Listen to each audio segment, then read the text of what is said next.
16세기 말에서 17세기 초에 활동하였던 화가 엘 그레코라고 하는 화가가 있습니다.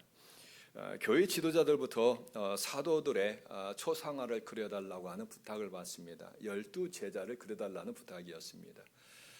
그래서 한 사람 한 사람을 정성을 다하여서 그렸습니다. 그런데 마지막 한 사람은 그릴 수가 없었습니다. 그의 마음에 허락하지 않았다고 하는 것이죠.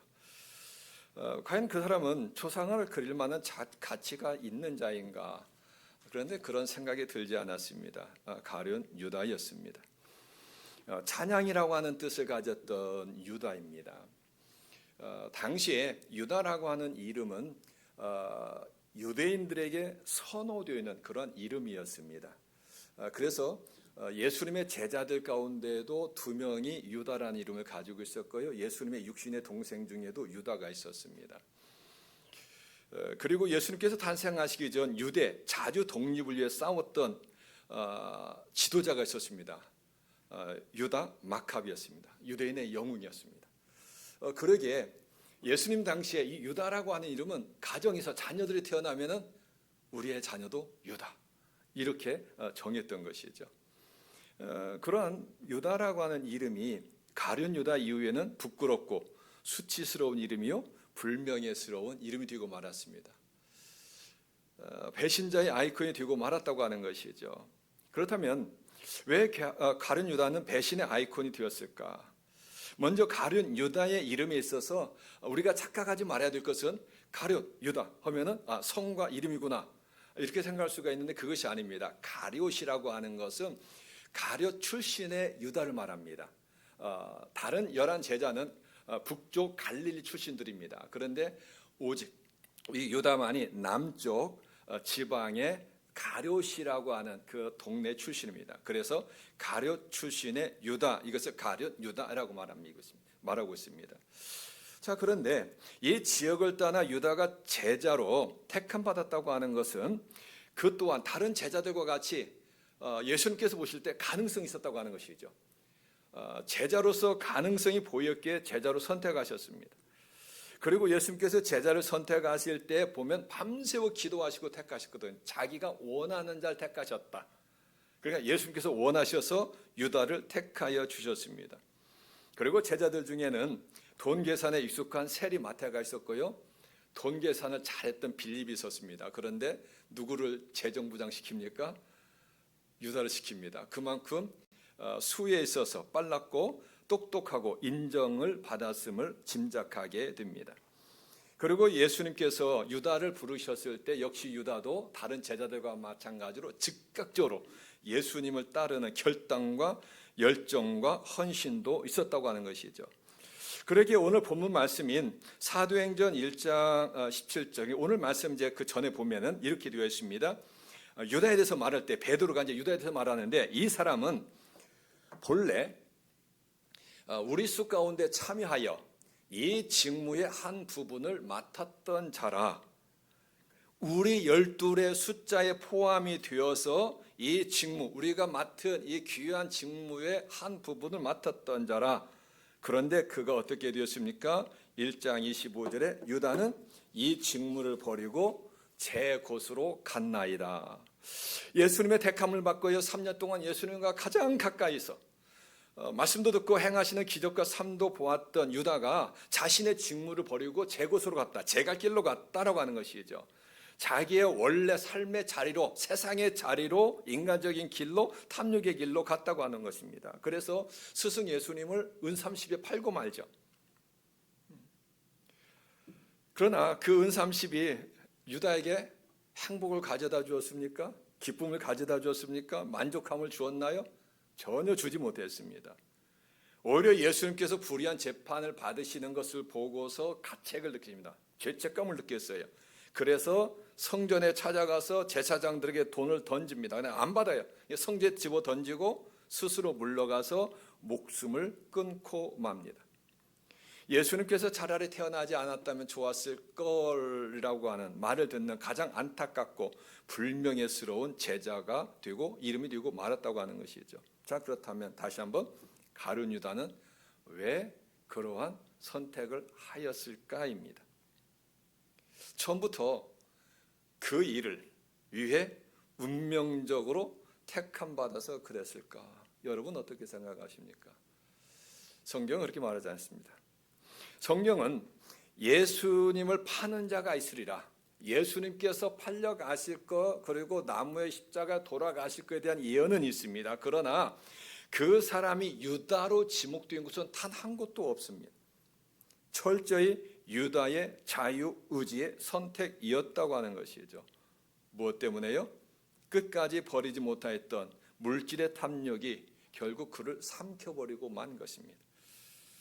요한복음 12장에 보면 한 여인이 향유옥합을 깨뜨려 예수님에게 붓습니다. 그때에 이렇게 제자들이 책망합니다. 어찌 그 귀한 향유를 허비하느냐? 가난한 많은 사람들을 도울 수 있지 않았겠느냐? 유다가 한 말입니다. 그렇게 그 자리에 함께하였던 요한은 후에 요한복음 12장 6절에서 이렇게 기록하고 있습니다. 이렇게 말하면 가난한 자들을 생각함이 아니요 그는 도둑이라 돈깨를 맞고 거기 넣는 것을 훔쳐감이라. 함께했던 요한은 알았습니다. 나중에 그래서 요한은 기록할 때 그는 평소에도 훔쳐갔다라고 기록하고 있는 거예요. 예수님께서 돈에 대해 경계하면서 너희가 하나님과 재물을 겸하여 섬길 수 없다라고 만모니즘에 대해서 경고하셨던 것처럼 안타깝게도 유다는 그 물질에 대한 탐욕을 버리지 못하고 노예 한 명값에 해당한 겨우 은 30의 스승 예수를 팔고 말았다고 하는 것이죠. 요한복음 13장 2절에 이렇게 말씀하고 있습니다. 마귀가 시몬의 마음에 예수를 팔려는 생각을 넣었더라. 명확하게 말하고 있어요. 마귀가 유다의 마음에 예수님을 팔 생각을 넣었더라.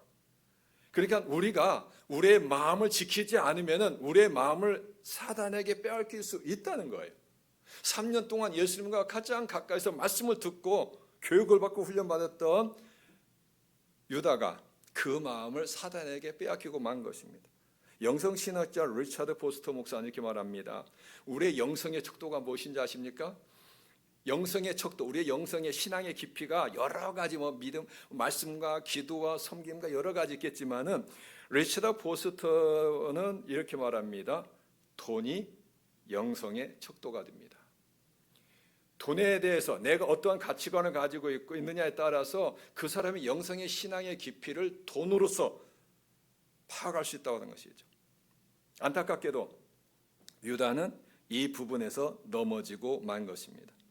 유다를 통해서 우리에게 주어지는 교훈이 있습니다. 첫째는 물질에 대한 탐욕을 이길 수 있어야 된다고 하는 것이죠. 예수님께서 재물과 하나님을 겸하여 섬길 수 없다고 말씀하셨던 것처럼 돈은 일만하게 뿌리라고 말했던 것처럼 우리가 돈의 주인이 돼야지 돈의 노예가 되어서는 안 된다고 하는 것이죠.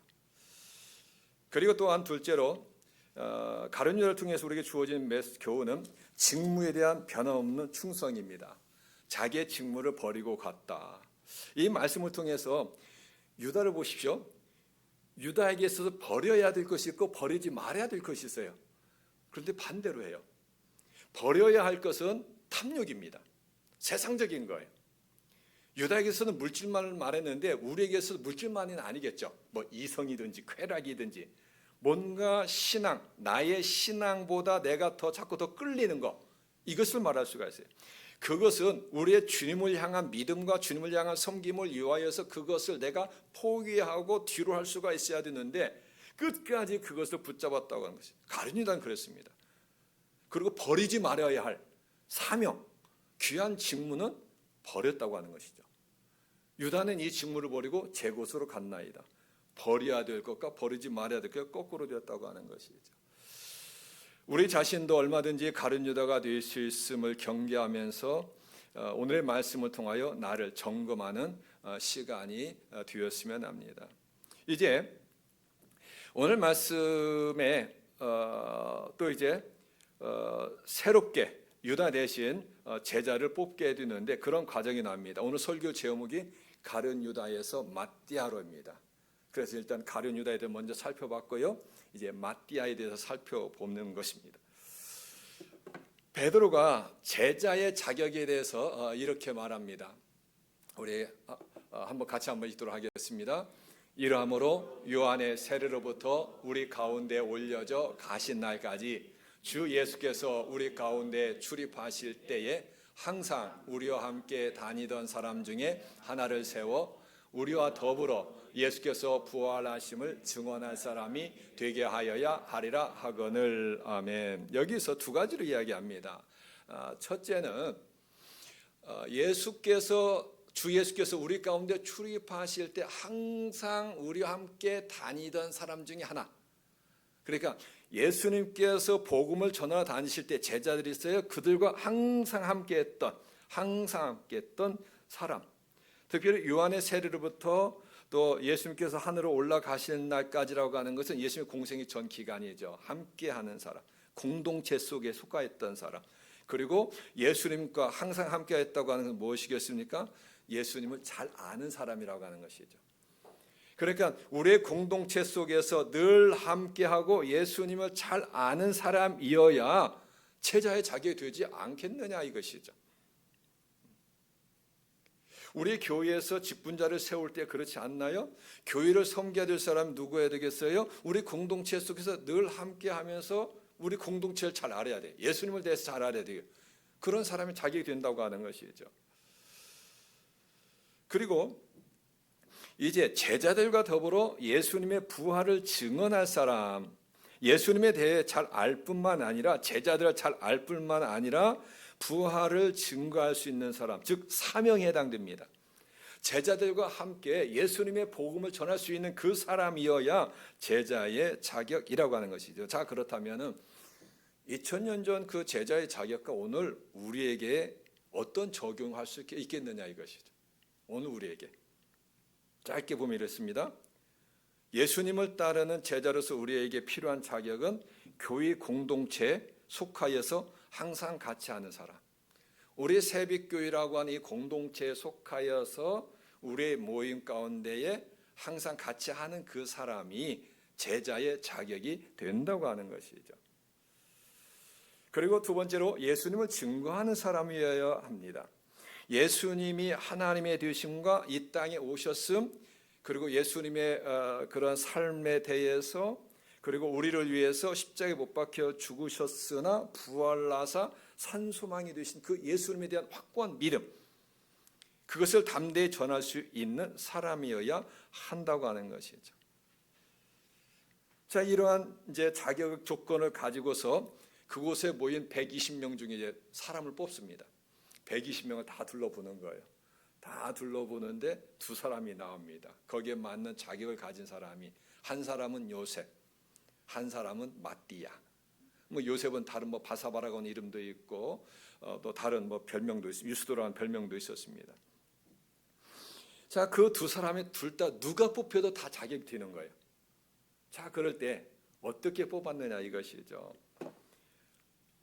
오늘 말씀에 이렇게 기록하고 있습니다. 사도행전 1장 24절과 26절 스크린에 그렇게 되어 있는데요. 그들이 기도하여 이르되 무사람의 마음을 아시는 주여, 이 두 사람 중에 다 자격이 돼요. 이 두 사람 중에 누가 주님께 택하신 바 되어 기도하고 난 다음에 제비 뽑아 마띠아를 얻으니 그들이 기도하여 제비 뽑았다라고 하는 것이죠. 그들이 기도하여 제비 뽑았다. 먼저 자격이 되는 사람을 추천했어요. 그리고 마지막 최종 결정은 본인들이 하지 않습니다. 하나님께 맡깁니다. 주님께 맡깁니다. 그 방법이 바로 기도하였다는 것이죠. 그들이 기도하여 먼저는 그들의 기준을 세워요. 자격 조건을 세웁니다. 그리고 그 다음에 철저히 기도하고 제비를 뽑았다고 하는 것이죠. 이 제비를 뽑는 것도 어떻게 생각하면은 마치 운명에 맡기는 듯한 그것인데 그것이 아니죠. 만약 기도하지 않았다면, 기도하지 않고 그냥 누구든지 뽑힌 사람한테 했다면은 세상에 운을 맡기듯이 하는 것이 되었겠죠. 그러나 제비 뽑기 전에 그들이 중요하게 여겼던 거 하나님 앞에 기도했습니다. 무사람의 마음을 아시는 주여, 이 두 사람 중에 누가 주님께 택하신 바 되겠습니까? 하나님께 모든 것을 아시게 하나님께서 택하여 주시옵소서라며 간절히 기도하였다고 하는 것이죠. 예수님께서 12 제자를 부르실 때 어떻게 부르셨습니까? 먼저 기도하셨습니다. 밤새워 기도하셨다는 것이죠. 마치 예수님께서 밤새워 기도하신 것처럼 120명도 그들이 한 자리에 모여서 기도하고 그 다음에 제비를 뽑았다고 하는 것이죠. 기도가 무엇입니까? 기도에 대해서 여러 정의를 할 수가 있는데 그 중에 하나가 기도는 소통이잖아요. 기도는 하나님과 소통입니다. 하나님의 뜻을 여쭈는 것입니다. 하나님의 뜻에 순종하는 것입니다. 예수님의 겟세마네 동산의 기도를 통하여서 우리가 어떻게 기도를 드려야 할 것인가를 명확하게 보여줍니다. 앞으로 이제 기회가 될 때마다 사도행전에 보면 기도에 대해서 많이 말씀이 나올 것입니다. 그때 이제 기도에 대해서 하나씩 좀 설명할 겁니다. 자, 그런데 지금 제자들 이 120명이 기도하고 제비 뽑았다고 하는 이 기도가 예수님께서 보여주신 기도의 모범인데, 예수님께서 겟세마네 동산에서 기도하실 때 첫째, 예수님의 마음에 있는 간구와 소원을 먼저 아뢰입니다. 그것이 뭐였습니까? 아버지요, 내가 이 잔을 꼭 마셔야만 합니까? 그냥 육신의 몸을 가지고 오신 예수님이 십자가를 생각할 때 너무 고통스러운 거예요. 너무 괴로운 거예요. 너무 힘든 거예요. 그래서 예수님께서 그 십자가 앞에서 아버지요, 내가 꼭 이 십자가의 고난의 길을 가면서 조롱과 멸시 속에 고난 가운데 죽어야만 합니까? 라고 하는 이 기도가 내가 이 잔을 꼭 마셔야만 합니까? 라고 하는 이 한 문장이 다 들어가 있는 거예요. 얼마나 힘쓰고 간절히 기도하였던지 누가복음 22장 40절에는 땀이 땅에 떨어지는 핏방울 같더라. 땀이 땅에 떨어지는데 마치 핏방울 같았다. 이렇게 표현을 누가가 왜 하냐면 누가는 의사였거든요. 누가는 의사예요. 그러니까 의사였던 누가는 표현을 그렇게 하는 거예요. 예수님 땀이 떨어지는데 그것이 막 그 온 몸에서 온 마음부터 가찰이 나오는 그런 가운데 그것이 마치 막 피가 몸에서 이렇게 나오듯이 그러한 표현을 썼다고 하는 것이죠. 히브리서 5장 7절에서는 심한 통곡과 눈물로 간구와 소원을 올렸다라고 됐습니다. 그러니까 육신의 몸을 가졌던 예수님의 이 기도, 예수님의 인간적인 기도는 이거예요. 하나님, 내가 있고 죽어야만 합니까? 내가 너무 힘이 듭니다. 그러게 제자들께 말하잖아요. 내가 심히 고민하여 죽게 되었으니 좀 깨어서 함께 기도하자. 기도하다가 다시 와요. 제자들 자는 제자 또 깨워요. 너희가 1시 동안 나와 같이 기도할 수 없겠는데 내가 심히 고민하여 죽게 되었다. 너무 힘든 거예요, 예수님께서. 그래서 예수님께서 이러한 기도를 드립니다. 그러게 우리가 기도할 때 우리의 간구와 소원, 내가 원하는 것 그대로 간구해도 돼요. 그런데 중요한 것이 있죠. 그 다음입니다. 기도의 결론입니다. 예수님께서 이렇게 기도의 결론을 마치죠. 내 원대로 마시옵고 아버지의 원대로 되기를 원하나이다. 기도의 모범입니다. 완전한 모범이에요. 우리가 기도할 때 하나님의 뜻을 내가 잘 몰라요. 어떤 것이 하나님께서 원하시는 것을 잘 몰라요. 그럴 때 그냥 내가 원하는 기도 다 하면 되는 거예요. 주님, 솔직한 제 마음은 이겁니다. 저의 소원은 이겁니다. 마음껏 부르짖는 거예요. 그리고 마지막 그 응답은 하나님께 맡기는 것입니다.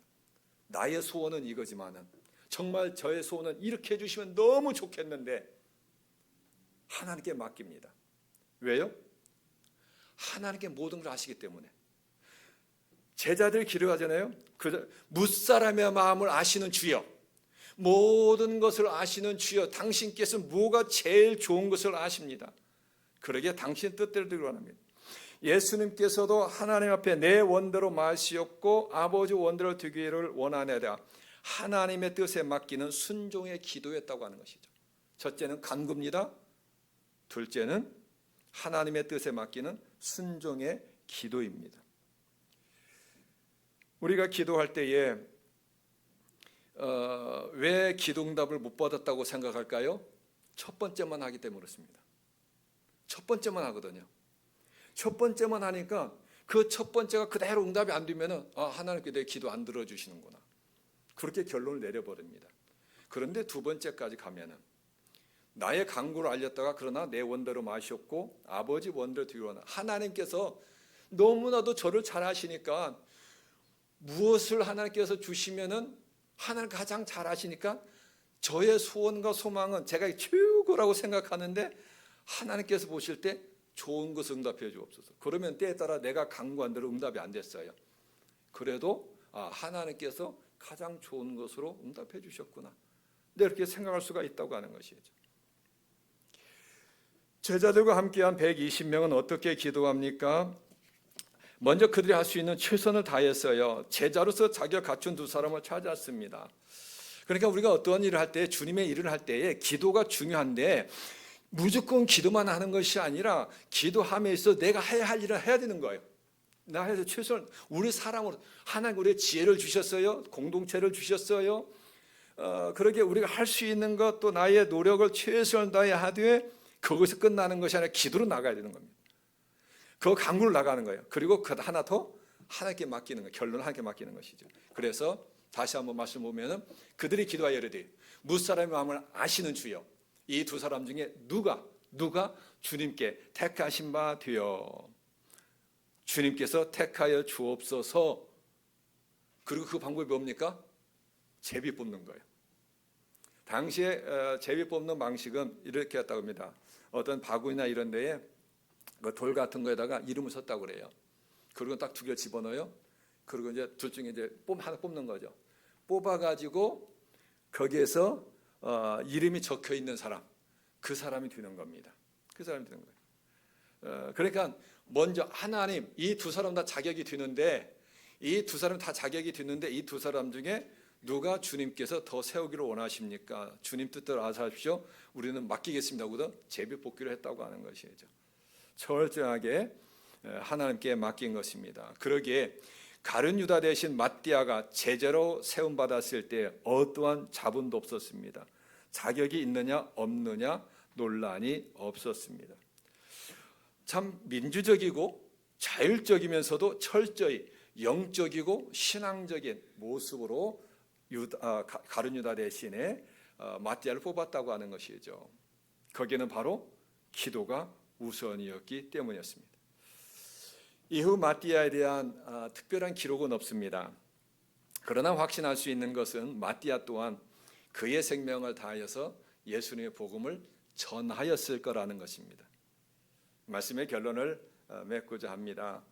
오늘의 말씀의 제목이 가룟 유다에서 마띠아로입니다. 가룟 유다는 누구였습니까? 남쪽 유대 가룟 출신의 유다였습니다. 제자로서 충분한 가능성이 있었기에 예수님의 택함을 받았습니다. 제자들 중에 가장 인정을 받아 재정을 맡았습니다. 그러나 은 30에 예수님을 받는 배신자가 되었습니다. 그리고 스스로 목숨을 끊는 비극적인 제자가 되고 말았습니다. 찬양이라고 하는 좋은 이름을 가졌음에도 불구하고 불명예스러운 이름, 수치스럽고 부끄러운 이름, 배신자의 이름이 되고 말았습니다. 왜 그렇게 되었습니까? 그에게 가지고 있었던 약점, 물질의 탐욕을 버리지 못했기 때문입니다. 하나님과 재물을 겸하여 섬길 수 없다는 예수님의 말씀처럼 유다에게는 물질이 신이 되고 말았던 것입니다. 그를 대신에 세움받은 마띠아는 누구였습니까? 제자의 자격 조건을 통해 알 수 있듯이 예수님께서 복음을 전하시어 다니실 때에 12 제자들 위에 함께 다니던 사람들이 있었는데 바로 그 중에 하나가 마띠아였습니다. 이름도 없이 빛도 없이 함께 다녔던 거예요. 그리고 예수님의 부활을 목격한 자로서 담대히 복음을 전할 수 있는 자였습니다. 이에 그는 예수님의 제자로 선택받았던 것입니다. 오늘의 말씀은 우리에게 도전합니다. 가룟 유다인가 마띠아인가? 너는 어느 길에 더 가까이 서 있는가입니다. 그리고 베드로와 120명을 통해 우리에게 주어지는 중요한 메시지가 있습니다. 너는 기도하는 자인가? 너는 기도하는 자인가? 마띠아를 선택함에 있어서 철저히 기도하며 주께서 택하여 주옵소서 맡긴 것처럼 우리가 교회를 섬김에 있어서 또 믿음 생활함에 있어서 먼저 기도로 하나님의 뜻을 물으며 하나님의 말씀 가운데 순종하여 나갈 때에 하나님께서는 우리를 통하여 하나님의 뜻을 이루어 갈 것입니다. 바로 그러한 우리 새빛교회가 될 수 있기를 주님의 이름으로 축원합니다. 기도드리겠습니다. 사랑의 아버지 하나님, 오늘의 말씀을 통하여 나의 신앙을 돌아봅니다. 우리를 하나님의 백성, 하나님의 자녀, 하나님의 일꾼으로 택하여 주셨음을 먼저 감사드립니다. 그러나 가룟 유다를 통하여 우리 자신을 돌아봅니다. 주님을 믿는다 하면서도 매주일 주님 앞에 나와 예배를 드리고 말씀을 들으면서도 여전히 세상적인 생각과 육신의 탐욕을 버리지 못한 것이 있다면 용서하여 주시옵소서. 가룟 유다의 길을 걷지 않게 하시며 비록 이름도 어떤 행적도 잘 알려지지 않았으나 묵묵히 예수님과 동행하였으며 예수님의 부활을 증거할 자로 택함 받았던 마띠아처럼 겸손히 주님을 따르는 자, 생명의 복음을 전하는 자 되게 하여 주시옵소서. 베드로와 120명이 한 마음이 되어 기도함으로 하나님의 뜻을 이루어 간 것처럼 우리 새벽교회가 기도하는 교회 되어 하나님의 뜻을 이루어가는 교회 되게 하여 주시옵소서. 길과 진리와 생명이신 예수님의 이름으로 기도드립니다. 아멘.